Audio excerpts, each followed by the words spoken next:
Assalamualaikum warahmatullahi wabarakatuh. Waalaikumsalam warahmatullahi wabarakatuh. Ini semuanya sudah berkumpul di dalam Zoom semua kan? Sudah, Bu. Kayaknya sudah, Baik. Bu. Ya, baik, untuk mengawali pembelajaran kali ini, marilah kita membaca doa bersama-sama untuk Mbak Wahyu Hutami untuk memimpin doa. Berdoa menurut kepercayaan masing-masing dimulai.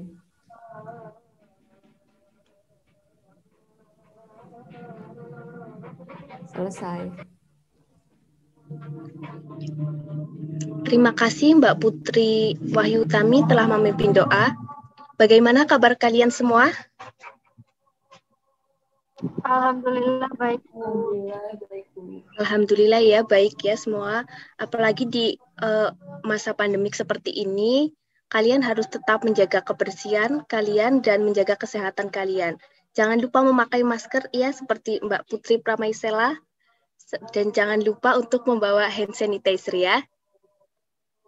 Baik, Bu. Karena masih selebaran, Ibu mengucapkan minal aizin wal faizin, mohon maaf lahir batin.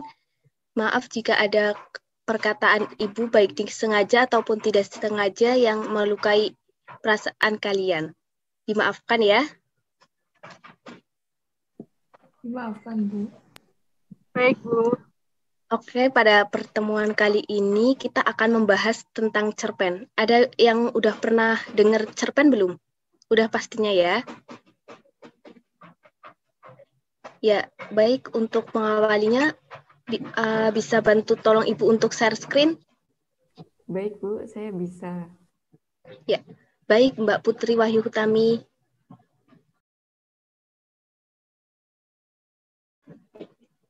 Baik, slide selanjutnya. Selanjutnya, Mbak. Nah, pengertian cerpen. Cerpen sendiri menurut Kamus Besar Bahasa Indonesia atau KBBI adalah sastra kisahan pendek atau kurang dari 10 kata yang memberikan kesan tunggal yang dominan dan memusatkan diri pada satu tokoh dalam satu situasi atau pada suatu ketika. Cerpen adalah prosa berisi gagasan, pikiran, pengalaman yang diimajinasikan dan membentuk sebuah peristiwa dengan satu peristiwa puncak. Nah, apa sih tujuan penulisan cerpen? Jadi, tujuan penulisan cerpen adalah untuk mengungkapkan perasaan si penulis untuk menuangkan imajinasi atau khayalan pada sebuah cerita dan juga dapat menghibur para pembaca sehingga membuat pembacanya ini dapat memperoleh hiburan ataupun teguran ataupun nasihat dari cerpen yang dibacanya. Nah, cerpen ini memiliki fungsi rekreatif. Fungsi rekreatif sendiri adalah fungsi yang memberikan rasa senang, gembira, dan terhibur kepada para pembacanya. Kedua itu fungsi didaktif. Fungsi didaktif sendiri yaitu fungsi yang mengarahkan, mendidik para pembacanya kepada nilai-nilai kebenaran dan kebaikan yang dimuat di dalam cerpen. Fungsi estetis. Fungsi estetis sendiri yaitu fungsi yang memberikan keindahan kepada para pembaca karya sastra cerpen. Fungsi moralitas. Fungsi moralitas sendiri yaitu fungsi yang mengandung atau memiliki nilai moral, yaitu moral yang baik ataupun moral yang tidak baik bagi para pembacanya. Dengan adanya fungsi ini, diharapkan pembaca dapat mengetahui akibat dari moral yang tidak baik bagi dirinya sehingga ia tidak akan melakukan moral yang tidak baik tersebut. Fungsi religiusitas. Fungsi religiusitas sendiri yaitu fungsi yang mengandung ajaran agama yang dapat dijadikan teladan bagi para pembacanya. Ciri-ciri cerpen. Nah, cerpen ini memiliki 10 ciri-ciri, yaitu 1, memiliki jumlah kata yang tidak lebih dari 10.000 kata. 2, memiliki proporsi penulisan yang lebih singkat dibandingkan dengan novel. 3, Kebanyakan isi cerita menggambarkan kehidupan sehari-hari. 4, ini tidak mencerminkan semua kisah tokohnya. 5, tokoh yang diceritakan dalam cerpen mengalami sebuah konflik sampai pada tahap penyelesaian. Keenam, pemilihan kata-katanya sederhana sehingga memudahkan para pembaca untuk memahami. 7, itu bersifat fiktif. Kedelapan, menceritakan satu kejadian saja dan menggunakan alur cerita tunggal dan lurus. Kesembilan, membacanya tidak membutuhkan waktu yang lama. Kesepuluh, memberikan pesan dan kesan yang sangat mendalam sehingga pembaca akan ikut merasakan kesan dari cerita tersebut. Slide selanjutnya. Dalam cerpen ini memiliki unsur pembangun. Nah, unsur pembangun sendiri ini merupakan unsur-unsur yang berperan dalam pembentukan cerpen. Unsur pembangun ini terdiri dari unsur intrinsik dan etrinsik. Unsur intrinsik adalah unsur pembangun cerpen yang berasal dari dalam cerpen itu sendiri. Nah, berikut ini unsur-unsur intrinsiknya. 1, tema. Tema merupakan ide atau gagasan dasar yang melatar belakangi keseluruhan cerita yang ada di cerpen. Tema memiliki sifat umum dan general yang dapat diambil dari lingkungan sekitar, permasalahan yang ada di masyarakat, kisah pribadi pengarang sendiri, pendidikan, sejarah, perjuangan romansa, persahabatan, dan lainnya. Untuk dapat menentukan tema, kita terlebih dahulu harus mengenali rangkaian peristiwa yang membentuk alur cerita dalam cerpen ini. Yang kedua itu penokohan. Penokohan sendiri merupakan cara pengarang untuk menggambarkan dan mengembangkan karakter masing-masing tokoh. Ada beberapa cara untuk menggambarkan karakteristik tokoh. 1, itu pada teknik analitik langsung. Kedua, penggambaran fisik dan perilaku tokoh. Ketiga, itu penggambaran lingkungan kehidupan. 4, itu penggambaran tata kebahasaan tokoh. Kelima, itu pengungkapan jalan pikiran tokoh. Keenam, yaitu penggambaran oleh tokoh lain. Alur. Alur sendiri merupakan rangkaian peristiwa atau urutan bagian-bagian dalam keseluruhan cerita. Alur ini dibagi menjadi 2, yaitu alur maju dan alur mundur. Pada alur maju sendiri, cerita disusun dari awal diikuti peristiwa lainnya hingga diakhiri dengan penyelesaian. Pada alur mundur, cerita disusun dari peristiwa puncak konflik kemudian bergerak menuju titik awal. Alur ini disebut juga alur balik ataupun flashback. Keempat itu latar atau setting. Latar atau setting merupakan keterangan yang berhubungan dengan tempat, waktu, dan peristiwa yang digunakan dalam suatu cerita. Dalam latar suatu cerita ini bisa bersifat faktual atau bisa pula bersifat imajinatif. Latar berfungsi untuk memperkuat atau mempertegas keyakinan pembaca terhadap jalannya suatu cerita. Kelima, gaya bahasa. Penggunaan gaya bahasa ini berfungsi untuk menciptakan suatu nada atau suasana persuasif serta merumuskan dialog yang mampu memperlihatkan hubungan dan interaksi antara sesama tokoh. Keenam, sudut pandang.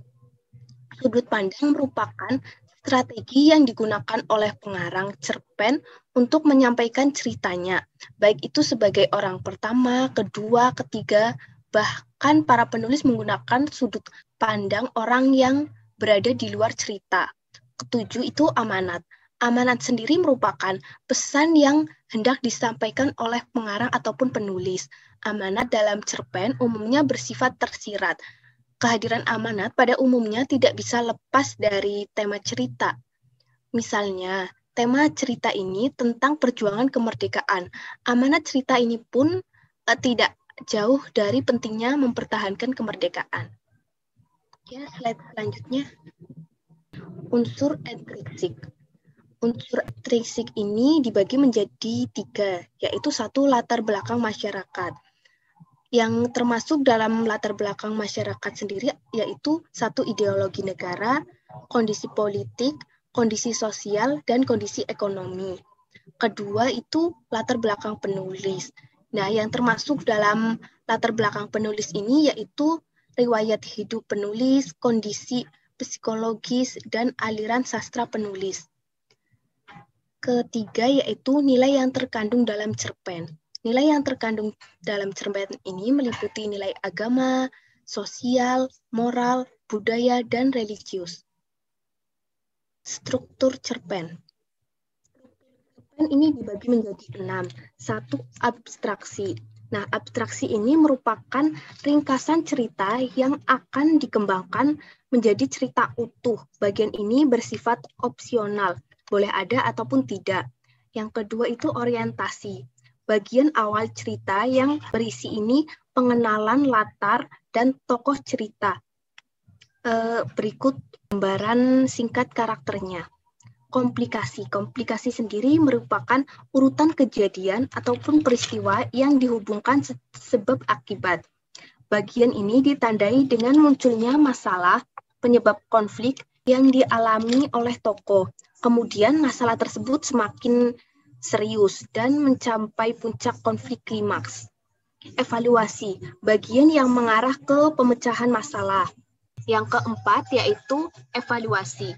Pada bagian evaluasi ini mengarah pada pemecahan masalah. Evaluasi merupakan penurunan cerita yang ditandai dengan berkurangnya intensitas konflik. Kelima itu resolusi. Pada bagian resolusi ini merupakan bagian akhir. Resolusi merupakan penyelesaian masalah yang ditandai dengan ditemukannya solusi oleh para tokoh yang berkonflik. Keenam yaitu koda. Koda merupakan bagian penutup yang berisi pernyataan pengarang tentang nilai-nilai dalam cerita yang semoga ini bermanfaat bagi para pembacanya. Bagian ini bersifat operasional. Nah, ciri-ciri cerpen. Cerpen berdasarkan jumlah katanya ini dibagi menjadi 3. 1 yaitu cerpen mini atau flash.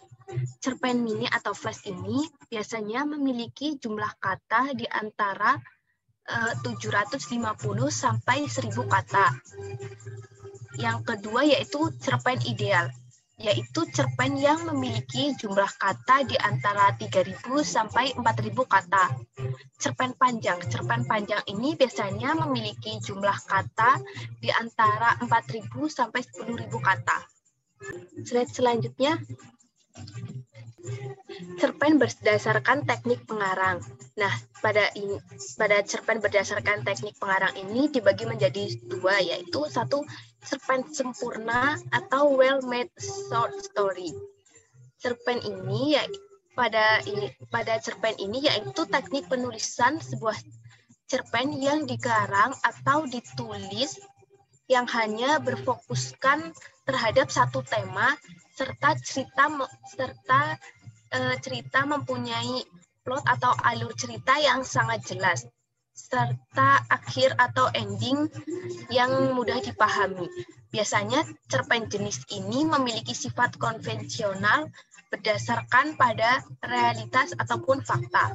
Kedua, cerpen tak utuh atau state of life short story, yaitu teknik penulisan sebuah cerpen yang dikarang atau ditulis yang tidak berfokus terhadap satu tema, serta susunan alur cerita atau plot yang tidak tertata, dan akhirnya pasti akan mengambang. Biasanya cerpen jenis ini juga memiliki sifat kontemporer dan penulisan cerita berdasarkan ide ataupun gagasan yang asli. Ya, baik, slide selanjutnya. Kaidah kebahasaan. Nah, kaidah kebahasaan pada cerpen ini memiliki 1, banyaknya menggunakan kalimat bermakna lampau. Contohnya seperti ketika itu beberapa tahun yang lalu telah terjadi dan sebagainya. Banyak menggunakan kata yang menyatakan urutan waktu, konjungsi kronologi. Contohnya sejak saat itu, setelah itu, mula-mula, kemudian. Ketiga ini banyak menggunakan kata kerja yang menggambarkan suatu peristiwa yang terjadi. Seperti menyuruh, membersihkan, menawari, melompat, dan menghindar. Banyak menggunakan kata kerja yang menunjukkan kalimat tak langsung sebagai cara menceritakan tuturan seorang tokoh oleh pengarang. Selanjutnya yaitu banyak menggunakan kata kerja yang menyatakan sesuai yang dipikirkan atau dirasakan oleh tokoh. Selanjutnya yaitu menggunakan banyak dialog. Hal ini ditunjukkan dengan adanya tanda petik ganda dan kata kerja yang menunjukkan tutur langsung. Tuturan. Ketujuh yaitu menggunakan kata-kata sifat untuk menggambarkan tokoh, tempat, ataupun suasana. Nah, setelah Ibu terangkan tadi, apakah ada pertanyaan? Baik, kalau tidak ada pertanyaan, silahkan kalian buka buku kalian pada halaman 80. Nah, di situ terdapat 20 soal. Nanti kalian kerjakan itu sebagai tugas. Dan tugas selanjutnya yaitu kalian membuat cerpen. Ya, satu kelompok itu berdua. Apakah ada yang ditanyakan? Atau sudah mudeng, sudah mengerti kalian dengan tugasnya? Sudah, Bu. Ya. Ibu sudah paham. Baik, pada pertemuan kali ini mari kita akhiri. Nah, baik. Setelah ini Ibu akan memberikan kalian tugas. Silakan buka buku kalian pada buku cetak kalian halaman 80. Nah, di situ terdapat 20 soal, silahkan kalian kerjakan, dan tugas selanjutnya yaitu kalian membuat cerpen. Satu kelompok itu terdiri dari 2 orang. Terserah cerpennya bertema bebas. Apakah sudah mengerti? Baik, Bu, sudah mengerti. Baik, sekian pembelajaran dari Ibu. Semoga ilmu yang diberikan bermanfaat. Sekian, wassalamualaikum warahmatullahi wabarakatuh. Waalaikumsalam warahmatullahi wabarakatuh. Terima kasih, Bu.